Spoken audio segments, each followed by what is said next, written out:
Gusto mo bang pag-usapan natin kung sino sa buhay mo si Maya Santos? Yung alitagtag drug haul, nasaan na yan? Bakit ang tahimik mo na? Yan ang ipaliwanag. Yung vice cam report mo, yung anomalous, illegal, immoral, criminal, and unconstitutional bicameral conference committee report. Yan ang ipaliwanag para mawala yung usapin dito sa kanilang incompetence, dito sa kanilang corruption, dito sa kanilang kurakot. Ito po yung mga issues na hindi nila malakasan. Yung 25 billion pesos ng DBP, yung 50 billion pesos ng Land Bank of the Philippines, yung 60 billion pesos ng PhilHealth. Saan ninyo dinadala ang pera naming mga Pilipino? Gusto niyo tayo. Negatibo ang dating sapagkat negatibo ang inyong performance. Wala kaming makita. Wala kayong nagagawa pang mabuti sa sambayan ng Pilipino. Mangangalahati na kayo sa inyong termino. Salamat po at may naglabas nito. Tanungin po ninyo dyan sa banat ng banat na yan. Gusto mo bang pag-usapan natin kung sino sa buhay mo si Maya Santos? Gusto mo bang pag-usapan natin yung mga pangalang Richard Cambe, yung Jennifer Jen Corpus, yung Arman Padilla, yung Zenaida Ducot? Gusto mong pag-usapan yan? Kung gusto mo, okay sa amin, pag-uusapan natin yan. At yan ay issue-based. Gusto mo bang pag-usapan natin yung affidavit nung tinaguri ang Pork Barrel Queen na si Janet Napoles na dated 26 May 2014? Yan ba ang gusto mong tahaking landas? Kung gusto mong pag-usapan yan, pwede. Total, masyado mong minamaliit ang ginagawang mangmang. Ang sambayan ng Pilipino, pag-uusapan natin yan. Gusto mo ng issue, pag-uusapan natin yan. Gusto mo bang pag-usapan natin yung biggest drug haul in the history of Philippine Drug Enforcement? Yung dyan sa Alitagtag, Batangas? Yan ang issue natin ngayong eleksyon. Ito pag-usapan natin. Di ba? Total, kamo naman, minamaliit mo yung higit na maraming Pilipino na naghihirap. At karamihan nga dyan, ang mahal-mahal na nga ng bigas sa ilalim ng administrasyon mo. Ang ginagawa na nga lang pang sarsa dyan, suka. Minaliit mo pa yung suka. Pag-usapan natin itong isyong suka. Yung vice cam and budget report, ito pag-usapan natin. Gusto mong ganitong usapin, hindi kami sasabay sa iyong negative campaigning. Aangat namin ang level ng diskurso ng mga usaping panlipunang mahalaga. Kagaya ng yung alitagtag drug haul, nasaan na yan? Bakit ang tahimik mo na? Yan ang ipaliwanag mo. Alam mo ninyo mga kababayan, sa isang kampanya, dapat mong hina-highlight kung bakit ka dapat pagbigyan at tingnan at ikonsidera ng mamamayang Pilipinong katulad po ninyo doon sa iyong pinapakiusap na pagkatiwalaan kanila sa posisyong kinakandidatuhan mo. Yan po ang layunin ng kampanya. Ang isang kampanya, dapat ipakikita mo bakit kanila dapat pagkatiwalaan, pahiramin ang inyong sagradong mandato, bakit ka dapat suportahan at iboto.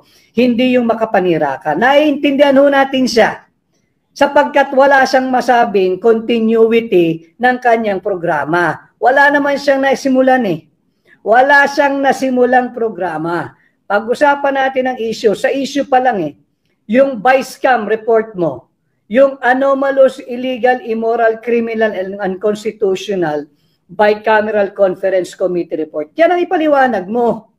Yan ang ipaliwanag mo. Yan ang isagutin mo yung bakit meron 28 item na blanco na nung tinotal ay nagkakahalaga ng 241 billion pesos. Saan ninyo dinadala ang pera ng Pilipino? Yan ang sagutin mo, hindi yung, ako I'd like to think mga kababayan, parte ito ng kanilang diversion scheme para mawala yung usapin dito sa kanilang incompetence, dito sa kanilang corruption, dito sa kanilang kurakot. Ito po yung mga issues na hindi nila malabasan. Ipit na ipit sila, kaya ang ginagawa nila, umuopensa, umaatake ng wala sa lugar. Unprovoked, unnecessary, uncalled for. Ngayon, kami naman sa Duterte senatorial candidates, karapatan naming sumagot sapagkat hindi naman pwedeng tayo magpapagaslight at they will try to change and they're changing the narrative na sila yung punong-puno ng anomalya, maghahanap sila ngayon ng isang pamamaraan to deflect yung issue palayo sa kanila. Hindi po, well, ako personally, I can only speak for myself, bilang hakbang ng maisog, hindi po ako papayag. Hindi po ako papayag pag-usapan natin ang mga issue. At pag-uusapan nga natin, binubuhay ninyo yung issue ng pork barrel at base nga sa affidavit ng pork barrel queen tinagurian si Janet Napoles, May 26, 2014. Salamat kay Joa De Viv at kanyang pinablish yan sa kanyang pahina. Yung mga pangalang Richard Cambe, yung pangalang Jennifer Jen Corpus, yung Arman Padilla, yung Zenaida Ducot, at yung Maya Santos. Yan ang gusto mong pag-usapan. Kung gusto mo mag-negative campaign, ipaliwanag mo sa amin sino itong mga pangalang ito. Anong nangyari doon sa Alitagtag Drug Hall, yung Alitagtag Drug Bus. Wala nang balita ang sambayan ng Pilipino sa pinagmalaki mo na 14 billion baka mo na halaga ng drogang nasabat. Nasaan na yan? Baka bumalik na sa kalsada. Hindi nyo na pinag-uusapan, wala nang impormasyon ang mamamayang Pilipino tungkol dito. Ito pag-usapan natin. And then, balik tayo sa issue ng vice scam. Huwag ho nating kalilimutan, yung 117 billion pesos na pera ng Philippine Deposit Insurance Corporation. Huwag po niyong kalilimutan yun yung lahat ng mga bank, yung mga Pilipinong may bangko, may deposito, may naitatabi. Importante pong alam niyo ito. 117 billion pesos pera ng PDIC, kinuha po ng Marcos administration. Sa nila linagay, syempre, pampondo ng kanilang unprogrammed appropriation noong nakaraang taon, noong 2024. Pinondohan yung IX, pinondohan yung ACA, pinondohan yung kanilang mga pork barrel, at kung ano pa. Hindi nga tayo kinakausap, wala nagpapaliwanag, tinatago. Yan ang hinihingi ng hakbang na maisog. Transparency, accountability, peace, and security. So yun po yung issue natin ay yung 25 billion pesos ng DBP, yung 50 billion pesos ng Land Bank of the Philippines, yung 60 billion pesos ng PhilHealth. Saan ninyo dinadala ang pera naming mga Pilipino? Gusto nyo ng issue? Yan, pag-usapan natin. Issue-based tayo. Naglagay ako ng mga notes ko rito para maganda. I'm trying to make our live tonight a little light, but it cannot be. Marami po talagang seryosong problema ang ating bansa na nangangailangan ng mga seryosong taong kayang magbigay ng seryosong solusyon. Kaya ito po dito sa ating pakikipag-ugnayan sa inyo ng live, issue-based campaigning po ang ginagawa ng hakbang na maisog. Hindi naman kami nag-resort sa negative campaigning. Natataon lang na talagang lahat ng ginawa ng administrasyong ito panay negatibo. And let me just bring this one up to you. Kahapon po may lumapit sa akin regarding doon sa aking naging talumpati at sumasang-ayon naman po sila na palakasin ang mandato ng Philippine Drug Enforcement Agency. Lagyan natin ito ng kapangyarihan na magsagawa. Utusan ang lahat ng taong gobyerno, elected or appointed, na sumailalim sa isang mandatory, open, fair, transparent, and credible hair follicle drug test. Importante po yun dahil sabi ko nga, Article 11, Section 1, public office is public trust. At lahat ng panahon dapat ay may pananagutan ang lahat ng taong gobyerno sa kanyang nasasakupan, sa kanyang nasisilbihan, in this case sa atin po mga Pilipino. So ito po dapat natin pinag-uusapan. May nagsabi sa akin, hindi ko nga alam negatibo na raw ang lahat ng ginagawa ng administrasyong ito.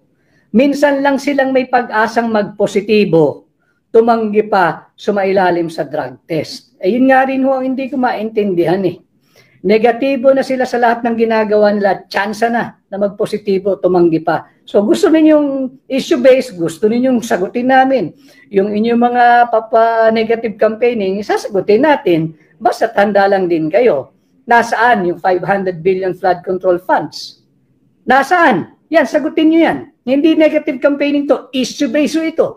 Sinabi nila ito sa kanilang SONA, 500 billion pesos sa loob lamang ng 2 taon ang kanilang inubos at sinasabing merong higit kumulang 5,500 flood control programs. Nasaan? Issue-based tayo. Negatibo ang dating sapagkat negatibo ang inyong performance. Wala kaming makita. Wala kayong nagagawa pang mabuti sa sambayan ng Pilipino. Mangangalahati na kayo sa inyong termino. Mga kababayan, 6 na taon lang itong mga to. Huwag tayong pumayag. Ngayon, tama yung sinabi ni Pangulong Duterte kahapon. At ulitin ko. At ganoon din naman yung sinasabi ko, kahit saan ako magpuntang lugar. Ako'y nagpapresenta, nagpapasukat, nagpapakilatis, nagpapakilala, at nagpapasuri. Kung sakasakaling sa tingin po ninyo, ako'y karapat-dapat na pairamin ang inyong mandato at ng inyong boto, tulungan po ninyo ako maging senador number 56 po sa balota, si Atty. Vic Rodriguez. Subalit, kung sa tingin naman ninyo na kontento na kayo sa ganitong uri ng korupsyong nagaganap sa ating lipunan, higit na talamak ang korupsyon, kung happy kayo, kung kontento kayo, meron pa silang 3 taon, di doon nga naman kayo sa kanila. Tangkilikin nyo sila. Huwag nyo kaming samahan sa Team Suka. Pero kung gusto ninyo ng totoong pagsisilbi, alam ho ninyo, ulitin ko yung sinabi ko kagabi, ang suka ang kalaban ng mga tanso. Ang suka ang kalaban ng mga gintong peke.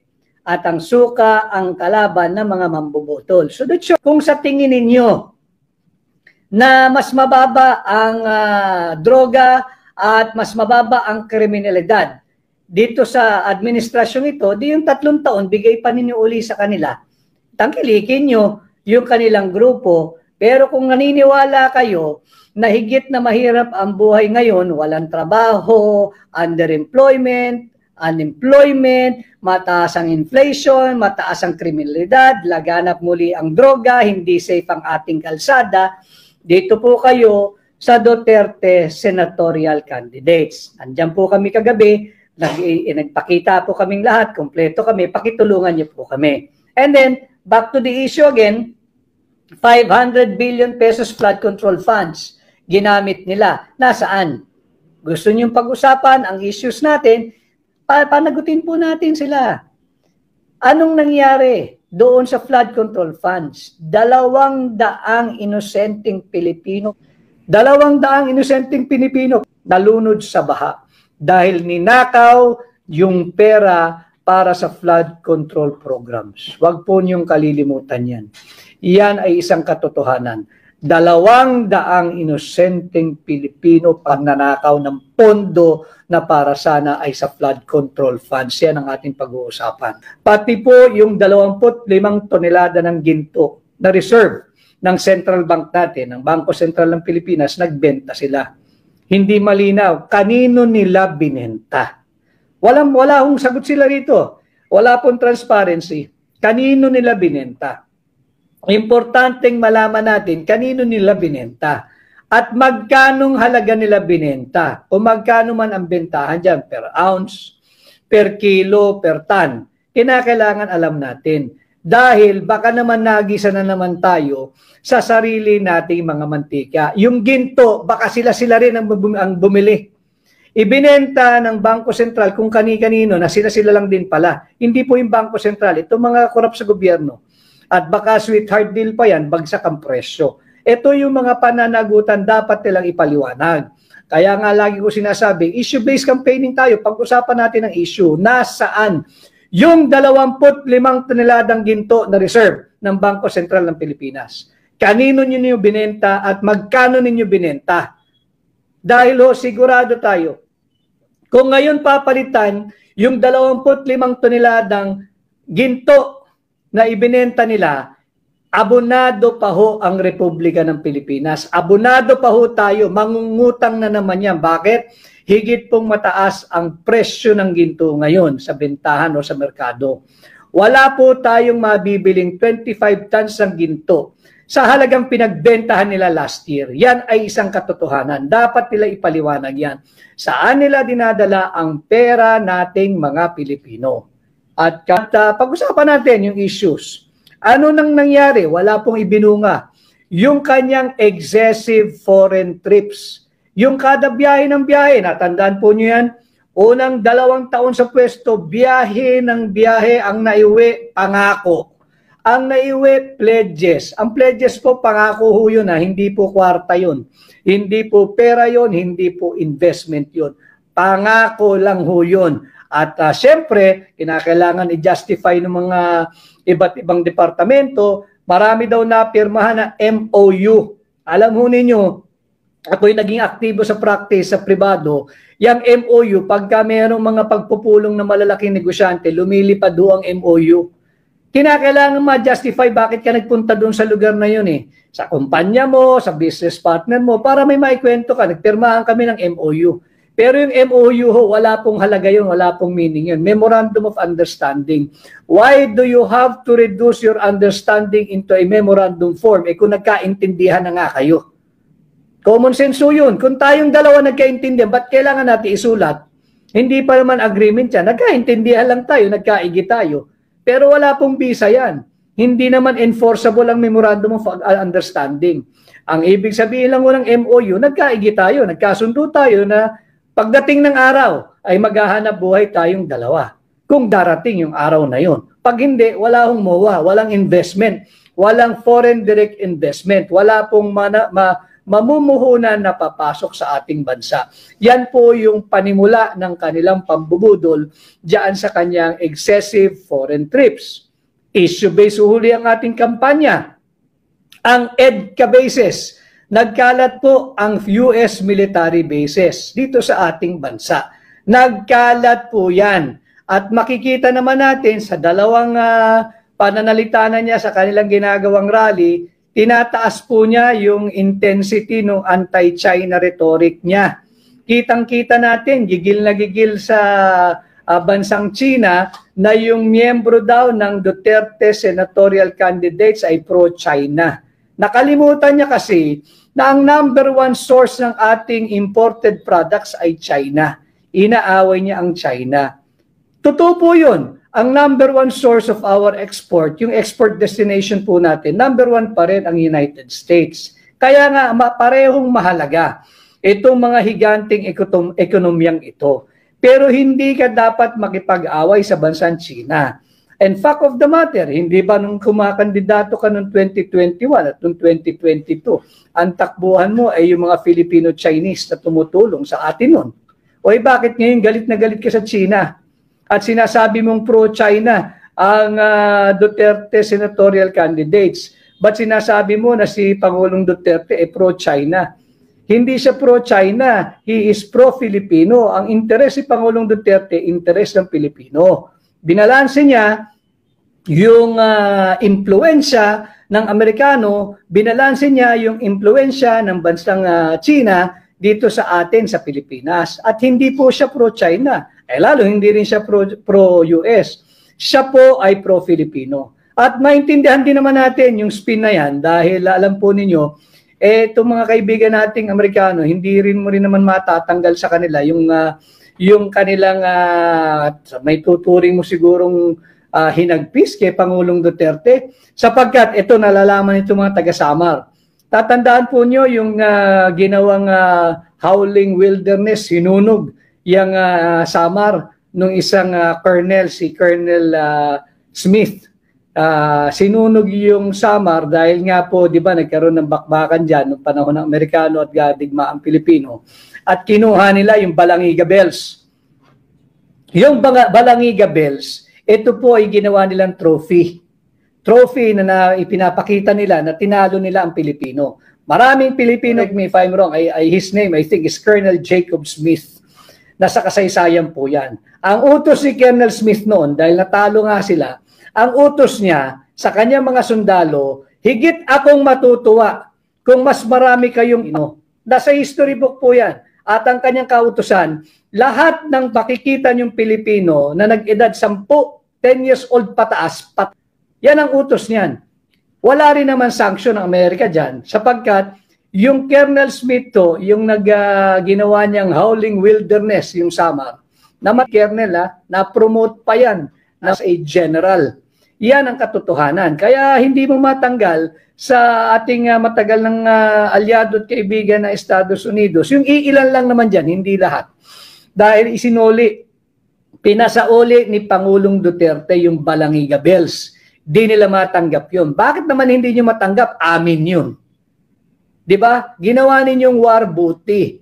Kailangan, firm and very strong leader si Pangulong Duterte na obliga sila ngayong isoli ito, yung Balangiga Bells, dahil part yan ng heritage nating mga Pilipino. Dinamdam siguro ng iilan dyan sa gobyerno ng Amerika, kaya sila ay galit na galit kay Pangulong Duterte. Bukod dyan, ito nga pagbabalanse niya na binalanse lang na niya yung interest ng China at Amerika sa ating bansa. Yan din dapat ginagawa ng Pangulo ngayon eh.